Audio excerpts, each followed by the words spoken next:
Hello everyone, कैसे हैं आप लोग।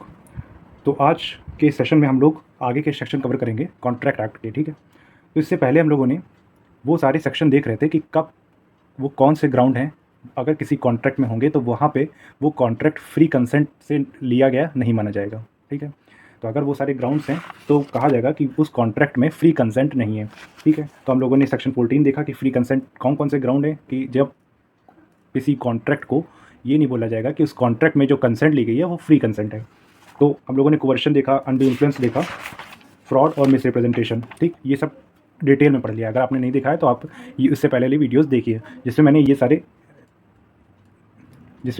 ये सारे ग्राउंड्स अच्छे से क्लियर करे हैं आपको, और हर ग्राउंड्स को डिटेल में समझाया है और केस लॉ भी बताए हैं। ठीक है, तो आज हम लोग आगे के सेक्शंस कवर करेंगे। तो अभी तक हम लोगों ने देख लिए वो कौन से ग्राउंड थे और उन ग्राउंड को समझ लिया कि कब कंसेंट फ्री कंसेंट नहीं मानी जाएगी। आज हम लोग देखेंगे अगर कंसेंट फ्री कंसेंट नहीं है तो क्या होगा।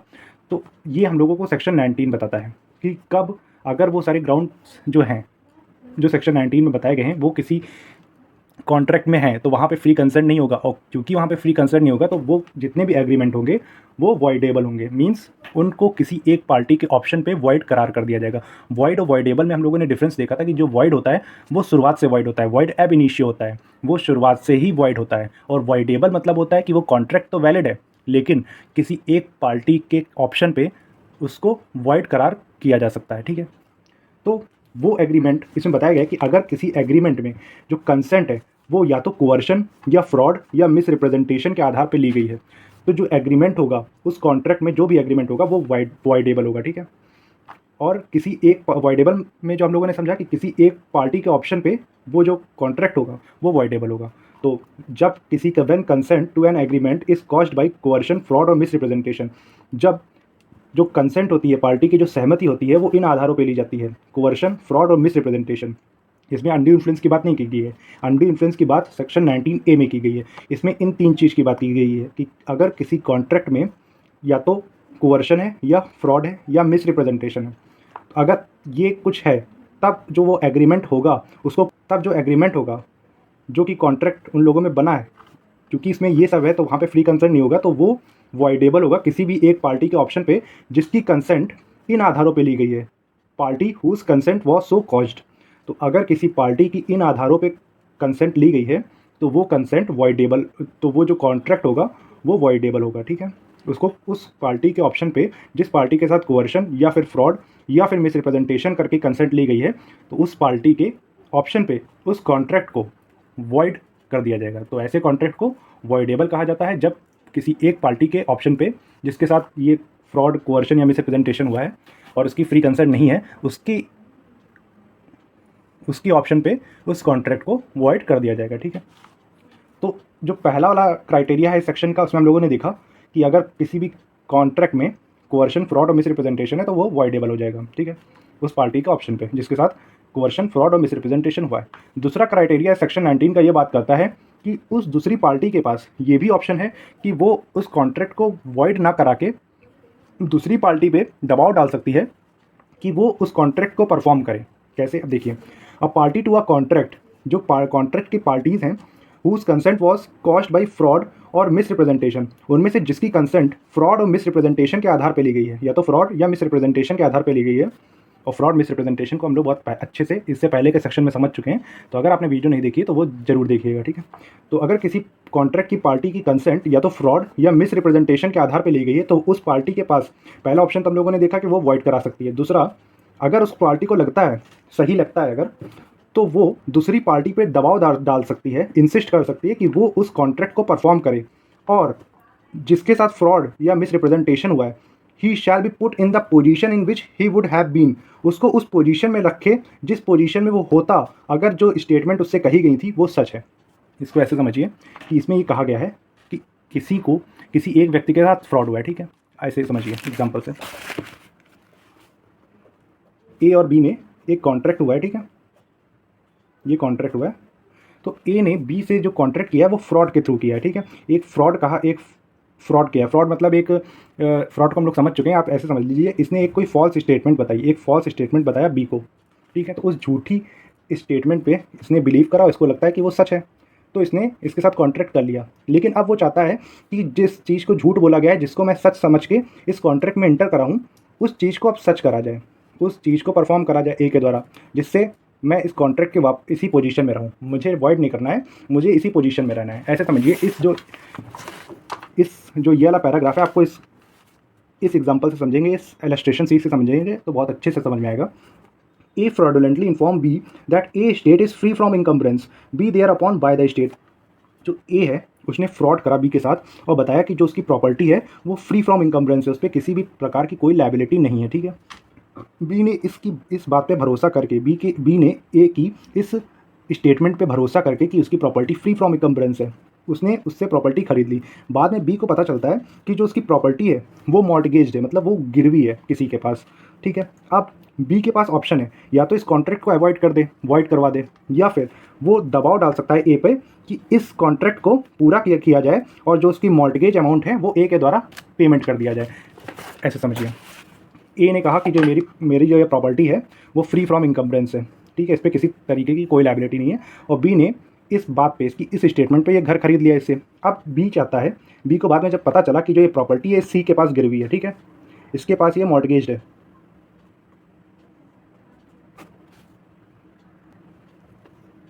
ठीक। अब इसको बाद में पता चलता है कि ये जो इसकी प्रॉपर्टी है वो सी के पास मॉर्टगेज्ड है। अब ये या तो इस कॉन्ट्रैक्ट को वॉइड करवा सकता है कि ये कॉन्ट्रैक्ट वॉइड हो जाए, या फिर इसके पास ऑप्शन है कि वो ये ए से कहेगा कि मुझे इसी पोजीशन में लाओ, क्योंकि इसको लगता था ना, इसने तो यही माना कि ये प्रॉपर्टी फ्री फ्रॉम इनकम्बरेंस है, किसी भी कोई भी लायबिलिटी नहीं, तो ये ए इस पर दबाव डाल सकता है कि अब ये ए इस मॉर्टगेज अमाउंट को, ये जो मॉर्टगेज अमाउंट है ये इसको सी को पे करके वापस से ये प्रॉपर्टी बी के नाम पूरी तरीके से हो जाए, ठीक है, क्योंकि अभी तो ये लायबिलिटी है, सी के पास प्रॉपर्टी गिरवी है, तो बी के पास पूरी तरीके से नहीं आया, क्योंकि बी के पास तो, बी को तो फ्रॉड हुआ ना इस कॉन्ट्रैक्ट से, ए ने फ्रॉड किया बी के साथ। तो यहाँ पे बी कह सकता है कि मुझे उसी पोजीशन में रहना है जिस पोजीशन में मैं होता अगर वो बात तुम्हारी सच होती। तो बी इस पोजीशन में होता, बी यहाँ इस प्रॉपर्टी का ओनर होता, पर चूंकि ए ने इसके साथ फ्रॉड किया है और ये प्रॉपर्टी सी के पास मॉर्टगेज है, तो बी ए को इंसिस्ट कर सकता है कि तुम मॉर्टगेज अमाउंट सी को दो, जिससे ये प्रॉपर्टी फ्री फ्रॉम इनकम्बरेंस सच में हो जाए। पहले इसने तो झूठ बोला था, पर ये बी ए को दबाव डाल सकता है कि अब तुम इसको सच में फ्री फ्रॉम इनकम्बरेंस कराओ, ठीक है। तो बस इतनी सी बात की गई है यहाँ पे कि जो बी है वो मांग कर सकता है कि उसको उस पोजीशन में रखा जाए जिस पोजीशन में वो होता अगर वो बात तुम्हारी सच होती, ठीक। अगर वो सच होती तो वो प्रॉपर्टी फ्री फ्रॉम इनकम्बरेंस होता ही, तो फिर ये बी की हो जाती प्रॉपर्टी, पर ये चूँकि सी के पास मॉर्टगेज थी, गिरवी थी, तो ये एक बी के पास तो पूरी तरीके से नहीं हो पाया, बी उस पोजीशन में नहीं आ पाया। तो अब बी मांग कर सकता है, उस पर दबाव डाल सकता है कि अब ए उस मॉर्टगेज अमाउंट को सी को पेमेंट करे, सी को पेड करे वो मॉर्टगेज अमाउंट जो भी है, और फिर वो उसी पोजीशन में वापस बी को ला दे, ठीक है। तो इतनी सी बात की गई है। ये इसलिए कर दिया गया कि अगर कोई कॉन्ट्रैक्ट हुआ है तो झूठ बोल के कॉन्ट्रैक्ट किया गया है, कोई ऐसा स्टेटमेंट रिप्रेजेंटेशन उसके सामने दिया गया है जिसके आधार पे उसने कॉन्ट्रैक्ट तो कर लिया, अब उसको वो चीज़ पसंद आ गई है, वो चाहता है कि नहीं मैं वॉइड नहीं कराना चाहता हूँ, तो दूसरी पार्टी के साथ कुछ गलत ना हो, तभी ये ऐसे प्रोविज़न रखा गया है जिससे दूसरी पार्टी अगर चाहे तो उसको वॉइडेबल ना करा के उस पहली पार्टी से ये कह सकती है कि तुमने तो झूठ बोला, अब उसको सच करना है, ठीक है। कैसे करना है, उसको उसी पोजीशन में लाना है, जो तुमने झूठ बोला उस पोजीशन में मैं होता अगर वो बात सच होती, तो अब उस बात को सच करो। तुमने बोला फ्री फ्रॉम इनकम्बरेंस है, तो अब उसको सच में फ्री फ्रॉम इनकम्बरेंस करने की लायबिलिटी तुम्हारी है, तुम उसका मॉर्टगेज अमाउंट पेमेंट कर दो, तो ये फ्री फ्रॉम इनकम्बरेंस हो जाएगी, तो ये प्रॉपर्टी मेरी रहेगी, ठीक है। तो इतनी सी बात बोली गई है। अब आगे वो बोला गया है कि जो इसका एक्सेप्शन है, इसका ये बताया गया है कि if such consent was caused by misrepresentation और by silence fraudulent within meaning of section 17, the contract nevertheless is not voidable if the party whose consent was so caused had the mean of discovering the truth with ordinary diligence। अब आगे का exception इसका ये बताता है कि भले ही जो कंसेंट ली गई है उसका आधार मिस रिप्रेजेंटेशन है या साइलेंस फ्रॉडुलेंट है, जो कि सेक्शन 17 में समझाया गया है, ठीक है। भले ही कंसेंट इन आधार पे ली गई है, लेकिन जो दूसरी पार्टी है वो ऑर्डिनरी डिलीजेंस से, नॉर्मल सूझबूझ से वो ये पता लगा सकती थी कि उसके साथ फ्रॉड हो रहा है या फिर वो मिस रिप्रेजेंटेशन में है। अगर वो पता लगा सकती थी आम सूझबूझ से, तो कहा जाएगा कि ये कॉन्ट्रैक्ट वैलिड होगा, और क्योंकि तुम्हारी गलती है, तुमने इसका इतना तो पता लगा सकते थे यहाँ पे जो तुम्हारे साथ फ्रॉड हुआ है। अब ऐसे मान लीजिए ए और बी के साथ ये कॉन्ट्रैक्ट ए बी के साथ करता है कि मेरा जो मोबाइल है उसमें कोई दिक्कत नहीं है, इसका कैमरा बिल्कुल अच्छा है और ये बिल्कुल हैंग नहीं होता है, ठीक है। अब बी ने तुरंत इस मोबाइल को चेक नहीं करा, ठीक है, और ए से कॉन्ट्रैक्ट कर लिया और पैसे ए को दे दिए। अब यहाँ पे तो बी की गलती है ना, बी ने इसका कैमरा, बी के पास थी अपॉर्चुनिटी कि वो चेक करता है, इसका कैमरा खोल के देखता और देखता कि कहीं मोबाइल हैंग तो नहीं कर रहा है। तो बी के पास तो ये पूरी अपॉर्चुनिटी थी, लेकिन बी ने वो काम नहीं करा, बी ने नेग्लिजेंटली डायरेक्ट उसको पैसे दे दिया। तो यहाँ पे बी की जिम्मेदारी होती है कि वो इतना तो चेक करे, और इसने यहाँ पे अगर नहीं करा तो यहाँ पे जो कॉन्ट्रैक्ट होगा वो वॉइडेबल नहीं होगा, वो कॉन्ट्रैक्ट वैलिड होगा, ठीक है।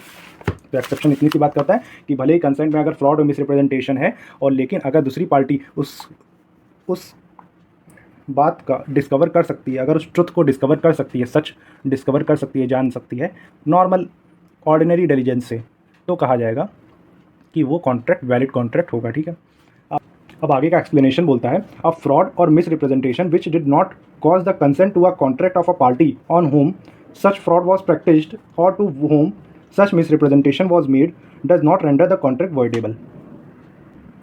तो आगे का एक्सप्लेनेशन बोलता है कि अगर किसी पार्टी के साथ फ्रॉड हुआ है, ठीक है, या फिर मिसरिप्रेजेंटेशन हुआ है, लेकिन जो उसने कंसेंट दी है वो इन आधार पे नहीं दी है, उसने भले ही उसके साथ फ्रॉड और मिसरिप्रेजेंटेशन हुआ है पर उसकी कंसेंट देने का आधार फ्रॉड और मिसरिप्रेजेंटेशन है नहीं, तो माना जाएगा कि वहाँ पे जो कॉन्ट्रैक्ट है वो वॉइडेबल नहीं होगा। इसको इस एक्सप्लेनेशन बी से समझिए। अब A by misrepresentation leads B erroneously to believe that 500 maunds of indigo were are made annually at A's एस फैक्ट्री। ए ने मिसरिप्रेजेंट करते हुए बी से कहा कि जो मेरी जो फैक्ट्री है वो 500 मॉन्ट्स ऑफ इंडिगो मैन्युफैक्चर करती है, ठीक है, साल में, ठीक है।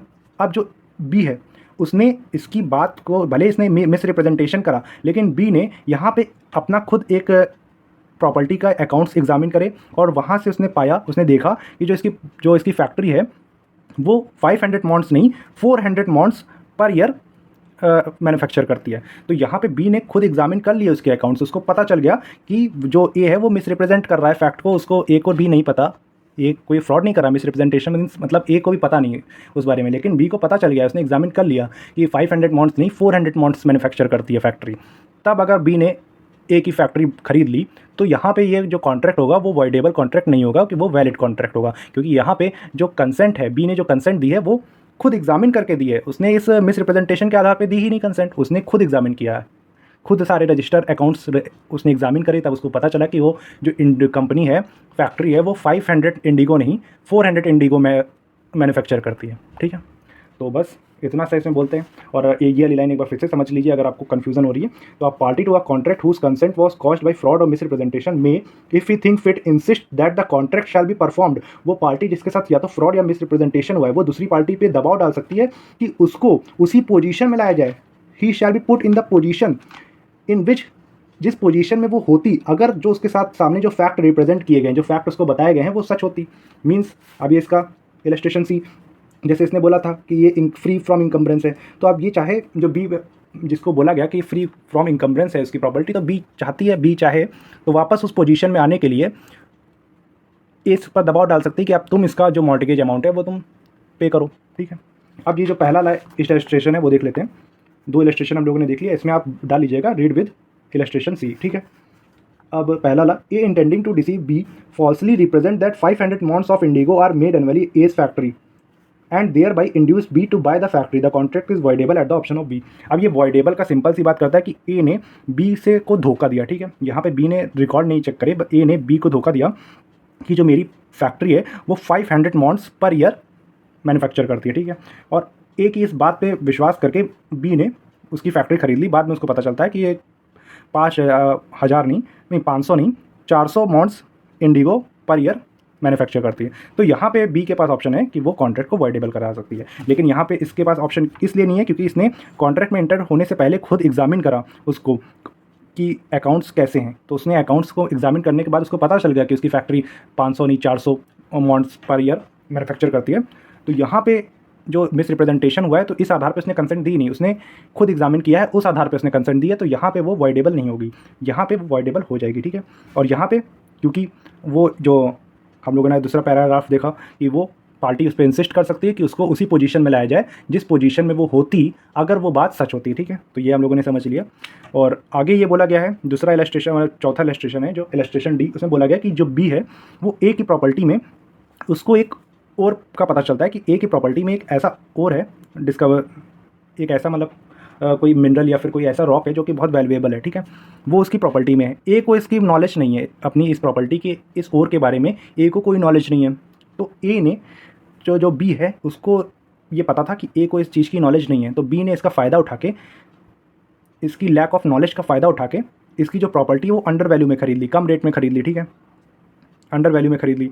तो यहाँ पे ए के पास ऑप्शन है, जब ए को पता चला बाद में कि यार मेरी प्रॉपर्टी में तो एक वैल्यूएबल और था, वो अंडर वैल्यू में मेरी प्रॉपर्टी बिकी है, जबकि वो उसकी वैल्यू बहुत थी क्योंकि इसमें एक वैल्यूएबल और था और उसकी नॉलेज ए को नहीं थी। पर अगर बाद में इसको ऐसा पता चलता है तो वो इस कॉन्ट्रैक्ट को वॉइडेबल करवा सकता है, ठीक है, ए अगर चाहे तो उस कॉन्ट्रैक्ट को वॉइडेबल करा सकता है क्योंकि यहाँ पे बी ने फ़ायदा उठाया इसका, ठीक है। अब जो लास्ट इलस्ट्रेशन इलस्ट्रेट करता है, A is entitled to succeed to an estate at the death of B, B dies, C having received intelligence of B's death prevents the intelligence reaching A and thus induce A to sell him his interest in the estate. The sale is voidable at the option of A. तो यहाँ पे जो A है वो B की death पे उसकी property में इंटाइटेड है। मान लीजिए A सन है और B उसका फादर है, ठीक है, तो B के डेथ पे A उस प्रॉपर्टी का पूरा हकदार था, ठीक है, उससे पहले वो हाफ इंटाइटेड था उसकी प्रॉपर्टी में, ठीक है। तो जो C है उसको पता चल जाता है कि बी की डेथ हो गई, लेकिन ए क्योंकि बाहर रहता था, कोई मतलब फॉरेन में रहता था, तो उसको पता नहीं चला कि मेरे पिताश्री की जो मृत्यु हो गई, ठीक है। अब सी ने को इस बात का जब पता लगा कि उनके जो पिताश्री हैं वो मर गए हैं, उनकी मृत्यु हो गई है, तो वो इस चीज़ का फ़ायदा उठा के ए के पास चला जाता है, और ए को ये इन्फॉर्मेशन होने से पहले ए से छुपाता है कि तुम्हारे पिता की मृत्यु हो चुकी है, ये इन्फॉर्मेशन ए से छुपाता है और उससे ए को इंड्यूस करता है, उसको लालच देता है कि तुम अपना जो हिस्सा है वो मुझे बेच दो, ठीक है। तो यहाँ पे बाद में जब ए को पता चलता है कि मेरे पिता की मृत्यु हो चुकी है और वो ए पूरी प्रॉपर्टी का हकदार है, तो बाद में ए के ऑप्शन पे जब ए को ये बात पता चली तो वो उसके ऑप्शन पे जो कॉन्ट्रैक्ट हुआ है वो वॉइडेबल करवा सकता है, ठीक है। तो इतनी सी बात है, ए को पता नहीं था कि उसके पिता की डेथ हो गई है और सी को ये बात पता चली जब उसके पिता की डेथ हो गई है, तो ए से ये बात छुपाते हुए कि तुम्हारे पिता की डेथ हो गई है, सी ने कहा कि तुम अपना जो हिस्सा है, जो तुम्हारा हिस्सा है वो मुझे बेच दो, ठीक है। तो सारे इलस्ट्रेशन हम लोगों ने समझ लिए। तो सेक्शन 19 आपको समझ में आ गया होगा। अब हम लोग आगे का सेक्शन देखते हैं। तो सेक्शन 19 में हम लोगों ने देखा कि सेक्शन 19 में अगर किसी पार्टी की कंसेंट कोवर्शन, फ्रॉड और मिसरिप्रेजेंटेशन के आधार पे ली गई है, तो जिसकी कंसेंट ली गई है इन आधारों पे, वो उसके ऑप्शन पे वो जो कॉन्ट्रैक्ट होगा वो वॉइडेबल कराया जा सकता है। तो कोवर्शन की बात केवल पहले पैराग्राफ में हुई है। दूसरा पैराग्राफ केवल फ्रॉड और मिसरिप्रेजेंटेशन की बात करता है कि अगर किसी के साथ फ्रॉड और मिसरिप्रेजेंटेशन हुआ है तो वो चाहे तो दूसरी पार्टी पे दबाव डाल सकती है कि उसको उसी पोजीशन में लाया जाए जिस पोजीशन में वो होता अगर वो रिप्रेजेंटेशन, जो स्टेटमेंट वो बता रहा है वो सच होता, ठीक है। और फिर हम लोगों ने देखा कि अगर आगे के एक्सेप्शन में देखा कि अगर उसके साथ फ्रॉड और मिसरिप्रेजेंटेशन हुआ भी है लेकिन उसके पास पूरी अपॉर्चुनिटी थी कि वो सच को डिस्कवर कर सकता था, जो ट्रुथ है उसको डिस्कवर कर सकता था, जान सकता था कि सामने वाला फ्रॉड कर रहा है या फिर मिसरिप्रेजेंटेशन कर रहा है, तब भी अगर वो कुछ नहीं करता है तो माना जाएगा कि वो कॉन्ट्रैक्ट वैलिड होगा। जैसे हम लोगों ने मोबाइल वाला एग्जांपल देखा, वो तो ऑर्डिनरी डिलीजेंस से कोई भी मोबाइल लेके उसका कैमरा चेक कर सकता है, लेकिन अगर उसने वो नहीं करा, उसने इतना भी नहीं करा, तो वो वहाँ पे जो कॉन्ट्रैक्ट होगा वो वैलिड रहेगा, ठीक है, वाइट नहीं होगा। तो ऑर्डिनरी डिलीजेंस, अब कोई ऐसी चीज़ है जो ऑर्डिनरी डिलीजेंस से पता नहीं लग सकती तो जो होगा तो वो वॉइडेबल होगा, लेकिन अगर ऑर्डिनरी डिलीजेंस से पता चल सकती है, आम सूझबूझ से पता चल सकता है कि वो फ्रॉड कर रहा है, तब भी अगर वो इंसान उसका पता नहीं लगाता है तो वो उसी की गलती है, ठीक है, और वो कॉन्ट्रैक्ट वैलिड रहेगा। अब हम लोग आगे देखेंगे अंडू इन्फ्लुएंस। अगर किसी कॉन्ट्रैक्ट में अंडू इन्फ्लुएंस है तब क्या होगा, तो यहाँ पे वॉइडेबल इन 3 आधार पे था और जो दूसरा पैराग्राफ है वो केवल फ्रॉड और मिसरिप्रेजेंटेशन के आधार पे था, ठीक। अब आगे हम लोग देखेंगे सेक्शन 19A जो कि बात करता है अंडू इन्फ्लुएंस की। तो बताया गया कि अगर किसी कॉन्ट्रैक्ट में अंडू इन्फ्लुएंस है तो ऐसे कॉन्ट्रैक्ट को सेट असाइड कराया जा सकता है, मतलब उसको खत्म कराया जा सकता है, ठीक है।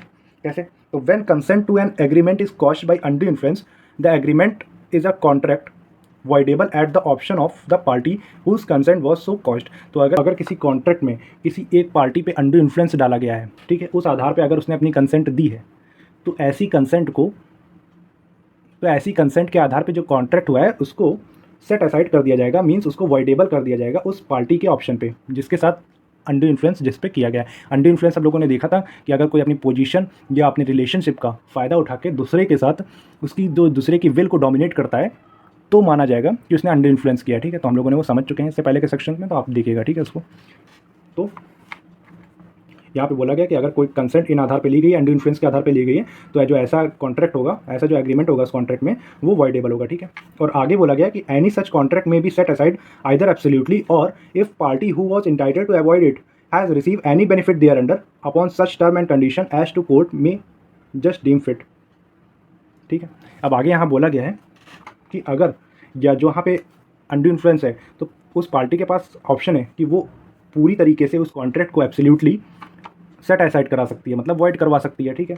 और आगे ये भी बताया गया है कि और अगर उस पार्टी ने जिसके साथ अंडू इन्फ्लुएंस हुआ है, उसने उस अंडू इन्फ्लुएंस में भी अगर कोई बेनिफिट रिसीव किया है, अगर कोई बेनिफिट रिसीव किया है, तो उस बेनिफिट को उस टर्म और कंडीशन के साथ जो कोर्ट बताए, उस पार्टी ने जिसने बेनिफिट रिसीव किया है, उन टर्म एंड कंडीशन के आधार पे वो बेनिफिट दूसरी पार्टी को वापस करना पड़ेगा। तो इसमें बताया गया है कि अगर ए और बी के बीच कोई कॉन्ट्रैक्ट होता है और ए अपना अंडू इन्फ्लुएंस डालता है बी पे, और इस आधार पे बी के पास ऑप्शन है कि वो इस कॉन्ट्रैक्ट को वॉइडेबल करवा सकता है, ठीक है। बी के ऑप्शन पे वो कॉन्ट्रैक्ट वॉइडेबल हो जाएगा। लेकिन अगर अंडू इन्फ्लुएंस होने के बाद भी बी ने कोई भी बेनिफिट रिसीव किया है, इस कॉन्ट्रैक्ट में बी ने कुछ भी बेनिफिट रिसीव किया है, तो वो बेनिफिट बी को वापस करना पड़ेगा उन टर्म और कंडीशन के आधार पे जो कोर्ट को सही लगे, ठीक है। तो इसको एग्जांपल से समझेंगे तो और अच्छे से समझ में आएगा। इलस्ट्रेशन देखते हैं। ए एक मनी लेंडर है, एक साहूकार है, ठीक है। उसने एक बी जो कि एक एग्रीकल्चरिस्ट है, उसको 100 रुपये उधार दिए, ठीक है। 100 रुपये उधार दिए, और चूँकि जो एग्रीकल्चरिस्ट है उसने मनी लेंडर से 100 रुपये उधार लिया। अब उसने मनी लेंडर ने अपना अंडू इन्फ्लुएंस बी पे डाला, जो कि एक किसान है, ठीक है। अंडू इन्फ्लुएंस डाला कि तुम एक बॉन्ड एग्जीक्यूट करो जिसमें ये लिखा है कि तुमने मुझसे 200 रुपये लिए हैं, ठीक है। 200 रुपये उधार लिए हैं जिस पे तुम मुझे 6% हर महीने ब्याज दोगे। तो अब यहाँ पे इसने साइन कर दिया, ठीक है, बी ने साइन कर दिया। पर ये चीज़ जब कोर्ट ने यहाँ पे इस बॉन्ड को सेट असाइड कर दिया, क्योंकि जो बॉन्ड है वो 200 रुपये का है, जबकि जो साहूकार था उसने 100 रुपये उधार दिए थे केवल, और यहाँ बॉन्ड है 200 का, जिसपे इंटरेस्ट वो 6% ले रहा है पर मंथ, जो कि बहुत ज़्यादा है, ठीक है। तो यहाँ पे साफ साफ अंडू इन्फ्लुएंस है। तो कोर्ट ऐसे बॉन्ड को तो सेट असाइड कर देगी, लेकिन आगे की जो ये बात बताई गई कि जो, तो आगे इसमें बताया गया है कि भले ही एक पार्टी के साथ अंडू इन्फ्लुएंस हुआ है, लेकिन अगर अंडू इन्फ्लुएंस में उसने कोई बेनिफिट रिसीव किया तो वो बेनिफिट उसे लौटाना पड़ेगा। जैसे यहाँ पे कोर्ट ने सेट असाइड तो कर दिया इस बॉन्ड को, जो 200 रुपये वाला बॉन्ड है इसको तो सेट असाइड कर दिया, लेकिन जो ये 100 रुपये उसने लिए हैं साहूकार से, वो उस इंटरेस्ट के साथ जो कि जस्ट है, जो कि न्यायपूर्ण है, उस इंटरेस्ट के साथ बी को ए को वापस करना पड़ेगा, ठीक है। तो वही बात है कि अगर अंडू इन्फ्लुएंस कोई है, उसके बाद भी अगर उसको कोई बेनिफिट हुआ है, तो वो बेनिफिट उस टर्म और कंडीशन पे उस पर्सन को लौटाना पड़ेगा, जो कि टर्म और कंडीशन कोर्ट डिसाइड करे, ठीक है। जैसे यहाँ पे अंडू इन्फ्लुएंस तो था, अंडू इन्फ्लुएंस होते हुए इसने 200 रुपये का बॉन्ड साइन कराया, और जो 6% पर मंथ इंटरेस्ट था ये बहुत ज़्यादा था, ठीक है, ये जस्ट नहीं था। तो यहाँ पे कोर्ट इस बॉन्ड को तो वॉइडेबल कर देगी, ये तो वॉइड कर देगी, सेट असाइड कर देगी, लेकिन जो ये 100 रुपये उसने बेनिफिट लिया है बी ने ए से, जो 100 रुपये बेनिफिट लिया, ये इसको उतने % के साथ वापस करना पड़ेगा जो कि सही होगा, ठीक है, जो कि न्यायपूर्ण होगा, जो कोर्ट डिसाइड करेगी, ठीक है। अब दूसरा इलस्ट्रेशन देख लिया, पहला वाला भी देख लेते हैं, ये भी अंडू इन्फ्लुएंस से रिलेटेड है। तो यहाँ पे जो ए का बेटा है उसने एक फॉर्ज्ड करा बी के नाम से एक प्रॉमिसरी नोट, ठीक है। तो उसने एक प्रॉमिसरी नोट पे बी का नाम डाल दिया, ठीक है। तो बी को जब इस बात का पता चलता है तो वो ए को धमकी देता है कि मैं तुम्हारे बेटे को जेल भेज दूंगा, उसके खिलाफ केस कर दूंगा, अगर तुम मुझे एक बॉन्ड साइन करके नहीं देते हो जिसपे वो कुछ अमाउंट ए से मांगता है, ठीक है। तो ए ने जो बॉन्ड साइन करा उसको ए जो कोर्ट है वो उस बॉन्ड को सेट असाइड कर देगी, ठीक है, वो कर सकती है, क्योंकि यहाँ पे कोर्ट की धमकी देना तो अंडू इन्फ्लुएंस नहीं है, लेकिन कोर्ट की धमकी देकर उससे बॉन्ड पे साइन कराना ये अंडू इन्फ्लुएंस है। क्योंकि अगर तुम्हारे साथ ऐसा कुछ हुआ है कि बी ए के बेटे ने तुम्हारे जो प्रॉमिसरी नोट है उस पर साइन कर तुम्हारे नाम से कर दिया है, तो तुम्हारा पास ये हक है कि तुम कोर्ट में जाओ और उससे इलीगल साबित कर दो, ठीक है, अपना प्रूफ कर दो उसको और सेट असाइड करा दो। लेकिन तुम्हारे पास ये राइट नहीं है कि तुम ए से बॉन्ड साइन कराओ और उसको धमकी दो प्रोसिक्यूशन की, जो कि यहाँ पे बी ने करा। तो ये उसके पास राइट नहीं है कि ए को धमकी देके उससे पैसे वसूले, ठीक है। तो इतना सा बताया गया सेक्शन 19A में। अब हम लोग आगे के सेक्शन देखते हैं, जो कि आज की वीडियो का लास्ट सेक्शन होगा। तो सेक्शन 20 जो कि बात करता है कब एग्रीमेंट वॉइड होगा। अभी तक हम लोगों ने वॉइडेबल की देखे कि ये दोनों सेक्शन जो थे वो वॉइडेबल थे, कि अगर उनमें कोवर्शन, मिसरिप्रेजेंटेशन या फ्रॉड है, 19 सेक्शन जो देखा तो वो वॉइडेबल होगा। और सेक्शन 19A देखा कि अगर अंडू इन्फ्लुएंस है तो वो भी वॉइडेबल होगा, ठीक है। और जो भी वॉइडेबल कॉन्ट्रैक्ट में जो भी एक पार्टी ने बेनिफिट लिया है, जो भी बेनिफिट गेन किया है, वो बेनिफिट उसको दूसरी पार्टी को वापस करना पड़ेगा, भले ही उसके साथ अंडर इन्फ्लुएंस हुआ पर उसने बेनिफिट तो लिया, तो वो बेनिफिट उसको वापस करना पड़ेगा। सिंपल सी बात थी, इतना था, ठीक है। अब सेक्शन 20 जो बात करता है वो मिस्टेक की बात करता है कि अगर दोनों पार्टी, इसमें बात करा गया कि agreement void where where both parties are under mistake as to matter of fact. इसमें जो इसका हेडिंग है उससे ही पता चल जाता है कि इसके अंदर क्या है, ठीक है। इसमें इतनी सी बात बोली गई है कि अगर किसी एग्रीमेंट में दोनों पार्टी किसी मिस्टेक में है, किसी मैटर ऑफ फैक्ट पे, जिस मैटर ऑफ फैक्ट पे दोनों के बीच एग्रीमेंट हो रहा है, उस मैटर ऑफ फैक्ट के लिए दोनों पार्टी एक मिस्टेक में है, दोनों पार्टी किसी भूल में है, तो जो एग्रीमेंट होगा वो वॉइड होगा। इसको समझते हैं ऐसे कि जहाँ पे where both parties to an agreement are under mistake, जहाँ दोनों पार्टी किसी एग्रीमेंट की एक मिस्टेक के अंदर है, ठीक है, किसी मैटर ऑफ फैक्ट को लेके जो कि उस एग्रीमेंट के लिए जरूरी है, तो ऐसा एग्रीमेंट वॉइड होगा, ठीक है। Matter of fact essential to the agreement, जो कि उस एग्रीमेंट के लिए जरूरी है। इसको ऐसे समझिए, A agrees to sell B a specific cargo of goods supposed to be on its way from England to Bombay. It turns out that before the day of the bargain, the ship convey had been cast away and the goods lost. Neither party was aware of these facts. The agreement is void. इसमें बताया गया है कि जो ए है उसको लगता है, ठीक है, वो ऐसा उसको वो लग रहा था कि जो उसकी शिप है, जो उसका कार्गो है, जो गुड्स का कार्गो है, वो इंग्लैंड से बॉम्बे आ रहा है, तो इसी बॉम्बे आ रहा है, तो इसी बीच उसको पता था कि जो उसका कार्गो है, गुड्स का कार्गो है, जो वो इंग्लैंड से बॉम्बे आ रहा था। तो उसने बी के साथ एग्रीमेंट किया कि जो मेरा गुड्स आ रहे हैं उसको सेल करने का एग्रीमेंट किया बी के साथ, ठीक है। लेकिन उसी बीच जो ये कार्गो है वो डूब जाता है। अब ए को भी इसके बारे में नहीं पता था जब वो कॉन्ट्रैक्ट कर रहा है कि उसका जो कार्गो है, जो शिप है, उसकी जो गुड्स से लद के जो शिप आ रही है, सामान जो भी उसका होगा वो डूब चुका है, ठीक है, शिप डूब चुकी है, और बी को भी इस बारे में नहीं पता था। तो दोनों जो उस कॉन्ट्रैक्ट का एजेंशियल मैटर ऑफ फैक्ट था, मैटर ऑफ फैक्ट क्या था कि वो जो, तो मैटर ऑफ फैक्ट क्या है, वो गुड्स जो उस कार्गो में आ रहे हैं, ठीक है, लेकिन वो एग्जिस्ट ही नहीं करता क्योंकि वो तो डूब चुका। तो दोनों ही एक मिस्टेक के अंदर हैं, उसको दोनों को नहीं पता कि वो शिप डूब चुकी है। तो यहाँ पे जो कॉन्ट्रैक्ट होगा, जो एग्रीमेंट होगा, वो वॉइड एग्रीमेंट होगा, ठीक है। ये चीज़ वॉइड होगी क्योंकि दोनों को इस बारे में नहीं पता था। एक को लग रहा था कि उसका इंग्लैंड से बॉम्बे आ रहा है शिप, जो गुड्स से भरा हुआ है, लदा हुआ है, लेकिन उसका तो बीच में शिप डूब जाता है, और जब वो कॉन्ट्रैक्ट कर रहा होता है तब तक उसका शिप डूब चुका होता है, तो और दोनों को इसकी नॉलेज नहीं थी, तो ये कॉन्ट्रैक्ट वॉइड होगा, ठीक है। और आगे इसका एक्सप्लेनेशन बोलता है कि an erroneous opinion as to value of the thing which forms the subject matter of the agreement is not to be deemed a matter as to deemed a mistake as to matter of fact. इसका जो explanation है ये बोलता है कि यहाँ पे बात मैटर ऑफ फैक्ट की मिस्टेक की बात की गई है, मैटर ऑफ वैल्यू की बात नहीं की गई है। दोनों के बीच जो मैटर ऑफ फैक्ट है, जिसके ऊपर यहाँ पे जैसे इनके ऊपर मैटर ऑफ फैक्ट था ये कार्गो शिप, ठीक है, तो ये शिप के आधार पे जो शिप में गुड लद के आ रहा था ए का, उसको वो बेच रहा था, ठीक है। तो यहाँ मैटर क्या है, मैटर ऑफ फैक्ट क्या है, वो शिप में जो गुड्स हैं, ठीक है, उनको वो सेल कर रहा था, तो वो मैटर ऑफ फैक्ट है। लेकिन मैटर ऑफ वैल्यू किसी कॉन्ट्रैक्ट को वॉइड नहीं करेगी। जैसे अब ए ने बी से कहा कि मैं तुम्हें अपना मोबाइल 3500 में बेचना चाहता हूँ, ठीक है, 3500 में ये अपना मोबाइल बेचना चाहता है, ठीक है।